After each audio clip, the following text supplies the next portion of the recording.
Hello guys, welcome back to the channel. It's me Prakhar Kushwaha hair. आज हम पढ़ेंगे 6 class का 4th चैप्टर। जैसा कि आप सभी को पता है कि हम 3 चैप्टर्स कंप्लीट कर चुके हैं हमारी साइंस बुक के। पिछली बार हमने पढ़ा था फाइबर्स टू फैब्रिक। इस बार हम पढ़ेंगे सॉर्टिंग मटेरियल्स इनटू ग्रुप्स, यानी कि मटेरियल्स को किस तरह से हम ग्रुप्स में डिवाइड करते हैं या फिर बांटते हैं, उनकी प्रॉपर्टीज़ के आधार पर, उनके कैरेक्टरिस्टिक्स के आधार पर, उनके डिफरेंशिएशन, शेप, साइज के आधार पर।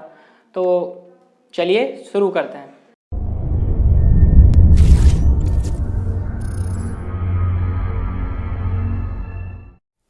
Guys, now we are going to read the properties of materials, यानी कि मटेरियल्स की क्या क्या कैरेक्टरिस्टिक्स होती हैं, क्या क्या विशेषताएं या फिर क्या क्या प्रॉपर्टीज़ होती हैं। तो प्रॉपर्टीज़ की जब भी बात आती है तो सबसे पहले हमारे दिमाग में आता है उसका अपीयरेंस। सबसे पहले अपीयरेंस आता है, यानी कि जो मटेरियल है वो शाइनी है, चमकदार है या फिर भद्दा दिखता है, यानी कि लश्यर दिखता है। तो चलिए अपीयरेंस की बात कर लेते हैं। Appearance number 1।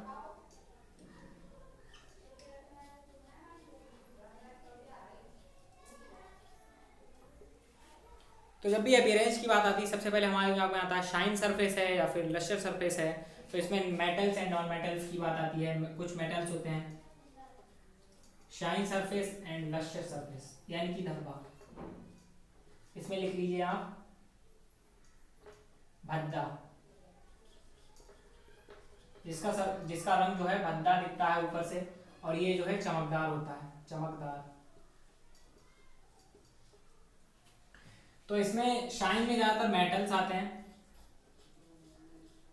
एंड लश्यर में ज्यादातर नॉन मेटल्स आते हैं, लेकिन इसके कुछ एक्सेप्शंस भी होते हैं। जैसे कि हमारा डायमंड है, ये इसका एक्सेप्शन है, एक्सेप्शनल केस है। डायमंड जो होता है आता है नॉन मेटल में, कार्बन डाइऑक्साइड का बना होता है, नॉन मेटल में आता है, लेकिन क्या होता है, बहुत ही चमकदार होता है, शाइनी होता है। इसका एक्सेप्शन है एक। तो जो मेटल्स होते हैं ज़्यादातर वो हमारे चमकदार होते हैं, जैसे कि आयरन हो गया, जो न्यू आयरन होगा वो हमारा चमकदार होगा। स्टील है, सिल्वर है, बहुत सारी चीज़ें हैं, एल्यूमिनियम है। इस तरह से ये सारे चमकदार होते हैं। लेकिन जब अगर आयरन पे जो है, अगर आयरन ओल्ड हो जाए, वाटर और ऑक्सीजन के साथ रिएक्ट कर जाए, अगर हम इसको खुला छोड़ दें तो ये जो है ओल्ड हो जाएगा और इसमें जंग आ जाएगी। तो ये जो है इसका सरफेस जो है भद्दा हो जाएगा, कलर भद्दा दिखने लगेगा। तो आगे चलते हैं। अगली प्रॉपर्टी है इसकी हार्डनेस।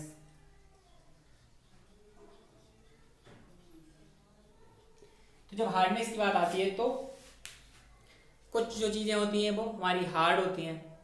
जब हम उनको दबाएंगे तो वो दबेगी नहीं हमारे सिंपल हाथ से, मतलब अगर हम प्रेस करेंगे उसको तो प्रेस नहीं होगा। कुछ चीज़ें होती हैं सॉफ्ट होती हैं, कुछ मटेरियल्स जैसे कि स्पंज हो गया। तो इसके एग्जांपल्स हैं हमारे हार्ड और एंड सॉफ्ट में, लिख लीजिए। हार्डनेस के आधार पे जो है हार्ड क्या क्या होता है हमारा, जैसे कि हो गया हमारा आयरन रॉड। आयरन रॉड हो गया हमारा, और भी कई सारी चीज़ें हैं। वुड ब्लॉक हो गया, लकड़ी का गट्ठा हो गया। और सॉफ्ट में क्या आता है, स्पंज हो गया, स्पंज, स्पंज बॉब, यानी कि स्पंज की अगर एक कोई छोटा सा बॉल वगैरह हो, आपने देखा होगा घर पे होती है, हमारे जो बच्चे खेलते हैं इससे, तो उस तरह की चीज़ें वो सिंपली कंप्रेस्ड होती हैं, सिंपल उसको हम दबा सकते हैं। कॉटन जो है, कॉटन यानी कि रुई आसानी से प्रेस हो जाती है। तो ये जो है कुछ चीज़ें हैं, कुछ चीज़ें हार्ड होती हैं, हार्ड मटेरियल्स होते हैं, एंड कुछ मटेरियल्स सॉफ्ट होते हैं। तो अगली जो प्रॉपर्टी है वो है हमारी ट्रांसपेरेंसी।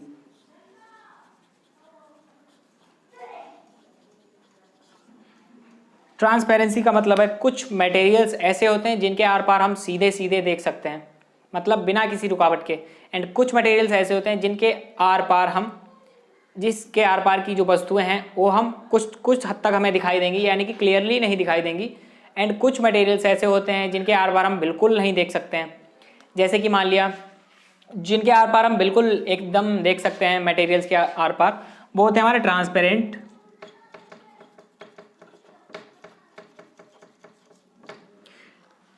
ट्रांसपेरेंट मटेरियल्स ऐसे मटेरियल्स होते हैं जिनके आर पार हम बिल्कुल आसानी से देख सकते हैं, जैसे कि हो गया हमारा लेंस।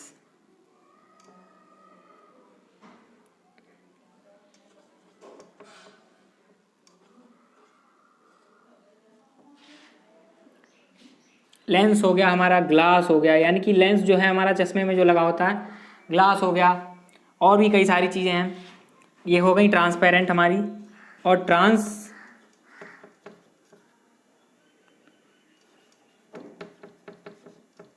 ट्रांसलूसेंट ऐसे ऑब्जेक्ट्स होते हैं जिनके आर पार हम क्लियरली नहीं देख सकते हैं। जैसे कि हमने कोई पेपर लिया, उसके ऊपर उसके आर पार अगर हम देखने की कोशिश करें तो हमें क्लियरली नहीं दिखेगा, कुछ कुछ दिखेगा। अगर हम उसमें ऑयल डालें तो थोड़ा और स्पष्ट दिखने लगेगा।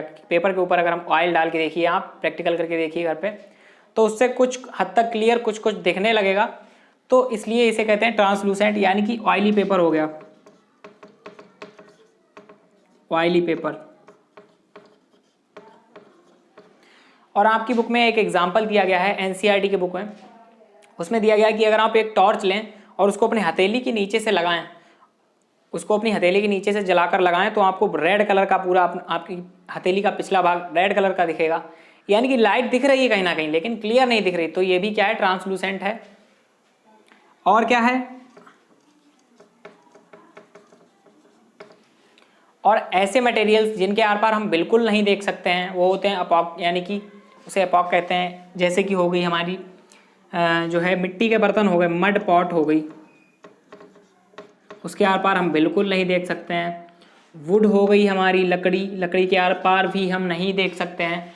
वॉल हो गई दीवार, इसके आर पार भी हम नहीं देख सकते हैं।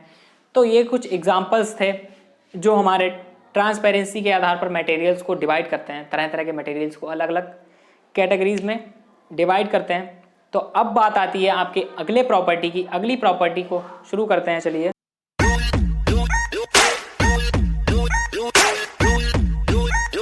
नेक्स्ट प्रॉपर्टी की बात करते हैं हम। हमने 3 प्रॉपर्टीज पढ़ ली, अपीयरेंस पढ़ लिया, हार्डनेस के आधार पर पढ़ लिया, ट्रांसपेरेंसी के आधार पर पढ़ लिया। अब हमारी 2 प्रॉपर्टीज बची हैं जिनको हम पढ़ेंगे। तो हमारी 2 प्रॉपर्टीज क्या हैं? पहली प्रॉपर्टी है हमारी सॉल्युबल और इनसॉल्युबल, यानी कि जो मटेरियल्स हैं क्या वो पानी में घुल जाते हैं या फिर नहीं घुल पाते हैं, सॉल्युबल एंड इनसॉल्युबल। तो देखिए प्रॉपर्टी हमारी, प्रॉपर्टी नंबर 4, सॉल्युबल और इनसॉल्युबल।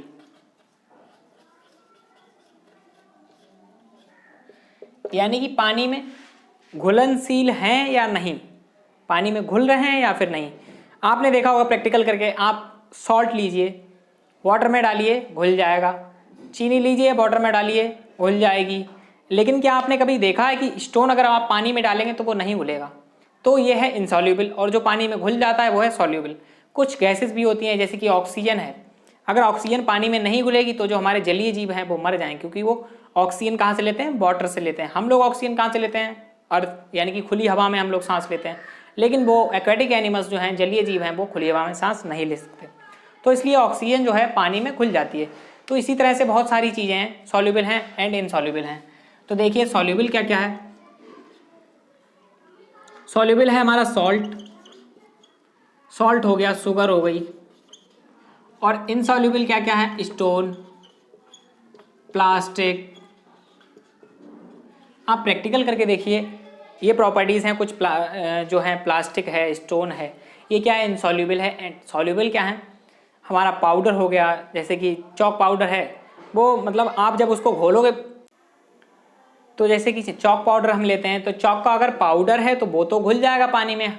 लेकिन अगर आप सोचो चॉक घोल दें तो वो नहीं घुलेगी। तो इसी तरह से कई सारी वस्तुएं हैं, जितना जहाँ तक आप सोच सकते हो कई सारी प्रॉपर्टीज़ होंगी उनकी। तो नेक्स्ट प्रॉपर्टी पे चलते हैं। नेक्स्ट प्रॉपर्टी हमारी है प्रॉपर्टी नंबर 5, फ्लोट और सिंक।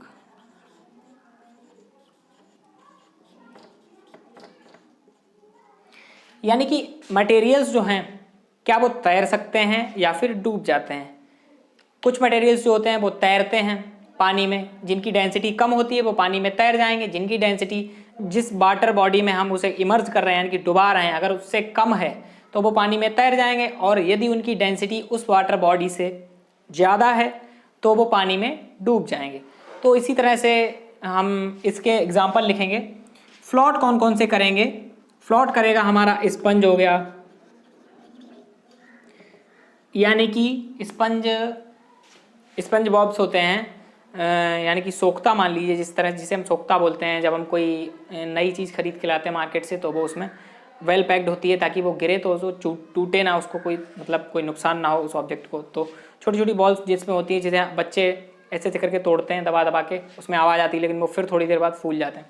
तो इसी तरह से स्पंज हो गया हमारा, लीफ हो गई, लीफ पत्ती, पत्ती पानी में तैर जाती है।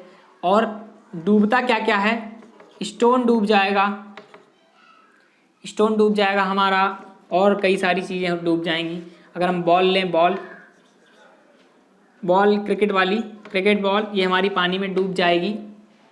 एंड अगर हम कोई आयरन की कील लें या फिर निकेल लें, आयरन